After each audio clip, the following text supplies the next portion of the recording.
വേദ good morning. ഓണല്ലേ, ഒരു happy Onam പറഞ്ഞേ. Happy Onam, happy Onam വേദിട്ടാ. എൻ്റെ കുഞ്ഞുമണി. ഹലോ ഗായ്സ്, എല്ലാവർക്കും നമസ്കാരം. എൻ്റെ പേര് Angana. Welcome back to my channel. അപ്പോൾ ഇന്ന് ഓണമാണ് കേട്ടോ. അപ്പോൾ എല്ലാവർക്കും എൻ്റെയും ഫാമിലിയുടെയും വക ഓണാശംസകൾ. അപ്പം ഇന്നത്തെ ഒരു ചെറിയ വ്ളോഗാക്കി എടുക്കാമെന്ന് വിചാരിച്ചു. കാരണം ഇന്ന് വേദുട്ടൻ്റെ ഫസ്റ്റ് ഓണമാണ്. അതൊരു സ്പെഷ്യലായിട്ടുള്ള കാര്യമാണല്ലോ. അപ്പം വലിയ പരിപാടി കാര്യങ്ങളൊന്നുമില്ല. ഞാനും അച്ഛനും അമ്മയും ഏട്ടനും വേദുട്ടനും ഞങ്ങൾ ചെറിയൊരു ഓണാഘോഷം. നമുക്ക് സദ്യ ഉണ്ടാക്കണം, ഒരുമിച്ച് ഭക്ഷണം കഴിക്കണം, അങ്ങനെയൊക്കെ അത്രേ തന്നെ ഉള്ളൂ. അപ്പോൾ നമുക്ക് വീട്ടിലേക്ക് പോവാം കേട്ടോ. അപ്പം ഇപ്പോൾ രാവിലെ എണീറ്റ് ഏട്ടനും മോനും അമ്മയും കൂടെ അമ്പലത്തിൽ പോയി. എനിക്ക് പോകാൻ പറ്റില്ലായിരുന്നു, അപ്പോൾ അവർ പോയിട്ടുണ്ട്. അപ്പോൾ ആ ടൈം കൊണ്ട് ഞങ്ങൾ ഇന്നലെ തൃക്കാരപ്പനൊക്കെ വെച്ചിട്ടുണ്ടായിരുന്നു കേട്ടോ. അപ്പോൾ ആ വീഡിയോ കുറച്ചൊക്കെ ഞാൻ എടുത്തിട്ടുണ്ടായിരുന്നു. അപ്പം അത് ഞാനിവിടെ ആഡ് ചെയ്യാം. അത് കഴിഞ്ഞിട്ട് ബാക്കി വിശേഷങ്ങളൊക്കെ നമുക്ക് കാണാം. അപ്പം ഉത്രാടത്തിൻ്റെ അന്ന് രാവിലെയാണ് കേട്ടോ. അപ്പം തൃക്കാരപ്പനെ വെക്കാൻ വേണ്ടിയിട്ട് തറ ഉണ്ടാക്കുകയാണ്. ചിലവർ പലകേമലാണ് വെക്കുക. അപ്പം ഇവിടെ നമ്മൾ തറ മണ്ണുകൊണ്ട് ഉണ്ടാക്കുകയാണ് ചെയ്യാറ് കേട്ടോ. അപ്പം ഏട്ടനാണ് അതിൻ്റെ ആൾ. അപ്പോൾ ഏട്ടൻ ഉണ്ടാക്കി. അത് കഴിഞ്ഞ് നമ്മളിങ്ങനെ 3 തറയ്ക്ക് 3 കളറാണ്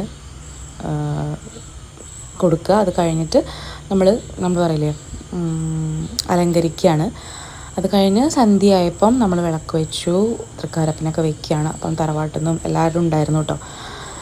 മക്കളുടെ ഫസ്റ്റ് ഓണമാണ്. അപ്പം അതിൻ്റെ ഒരു സ്പെഷ്യാലിറ്റി ഉള്ളതുകൊണ്ട് തന്നെ തറവാട്ടിലും തൃക്കാരപ്പന വെച്ചിട്ടുണ്ടായിരുന്നു.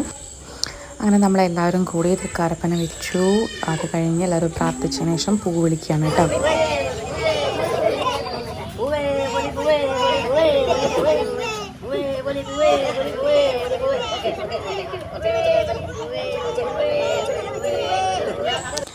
അങ്ങനെ അതൊക്കെ കഴിഞ്ഞ് നമ്മൾ കുറച്ച് ഫോട്ടോസ് എടുക്കാനുള്ള ശ്രമത്തിലാണ് കേട്ടോ. അതിൻ്റെ ചെറിയ വീഡിയോ ഞാൻ എടുത്തു വെച്ചതാണ്, ആൾക്കിങ്ങനെ തൃക്കാരപ്പനെ മുന്നിൽ വെച്ചിട്ട്.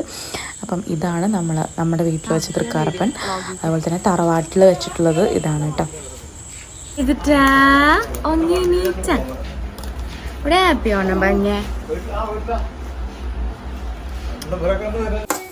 Happy Onam happy Onam happy Onam. ഇതാണ് ഞങ്ങളുടെ ഓണക്കോടി. അപ്പം ഞങ്ങൾ ഇനി ഇടാൻ പോവാണ്. എവിടെ അതാ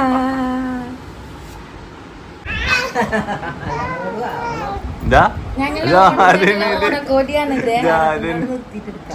ഓണക്കോടിയാണ് ഞങ്ങളെ. ടേസ്റ്റ് ഉണ്ടോന്നുള്ളത് കമന്റ് ചെയ്യണേ. സൂപ്പറാണോ എന്ന് പറയണ കേട്ടോ. അങ്ങനെ വേദുട്ടിനെ റെഡിയാക്കിയിട്ട് ഫോട്ടോസ് എടുക്കാനുള്ള ശ്രമങ്ങളാണ് ഇതൊക്കെ കേട്ടോ. അതിനിടയിൽ നമ്മുടെ ഫുഡ് അവിടെ റെഡി ആവുന്നുണ്ട്. അപ്പോൾ നമുക്കിന്ന് പരിപ്പ് പായസമായിരുന്നു. അപ്പോൾ നമ്മൾ പരിപ്പ് വറക്കാൻ വെച്ചിട്ടുണ്ട്. പിന്നെ അതുപോലെ തന്നെ തേങ്ങാപ്പാൽ എടുക്കുന്നുണ്ട്. അങ്ങനെ നമ്മുടെ പരിപ്പ് പായസം റെഡി ആയിട്ടുണ്ട്. അപ്പോൾ നമ്മുടെ വിഭവങ്ങൾ വളരെ കുറച്ച് വിഭവങ്ങൾ തന്നെയുള്ളൂ. അപ്പോൾ അതൊക്കെ കൂട്ടി നമ്മളെല്ലാവരും കൂടെ സദ്യയൊക്കെ കഴിച്ചു. അപ്പം വേദുട്ടൻ്റെ ഫസ്റ്റ് ഓണായതുകൊണ്ട് നമ്മൾ അവനെയും കൂടി ഇരുത്തിയിട്ടുണ്ടായിരുന്നു. അവന് കുറച്ച് തൈര് കൂട്ടിയിട്ട് ഞാൻ കുറച്ച് 3-4 ഉരുള കൊടുത്തു കേട്ടോ ആൾക്ക്. അത് കഴിഞ്ഞ് നമ്മൾ ഒരു ഉറക്കമൊക്കെ കഴിഞ്ഞ് എണീറ്റ് പെട്ടിയും കിടക്കൊക്കെ എടുത്ത് അങ്ങനെ എൻ്റെ വീട്ടിലേക്ക് പോവുകയാണ്. അപ്പം അത്രയേ ഉള്ളൂ ഞങ്ങളുടെ വലിയ ഓണം. നിങ്ങൾക്ക് എല്ലാവർക്കും ഇഷ്ടമായിട്ടുണ്ടാവുമെന്ന് വിചാരിക്കുന്നു. അപ്പം ഇഷ്ടമായിട്ടുണ്ടെങ്കിൽ എന്തായാലും ലൈക്ക് ചെയ്യുക, ഷെയർ ചെയ്യുക, സബ്സ്ക്രൈബ് ചെയ്യുക. Thank you.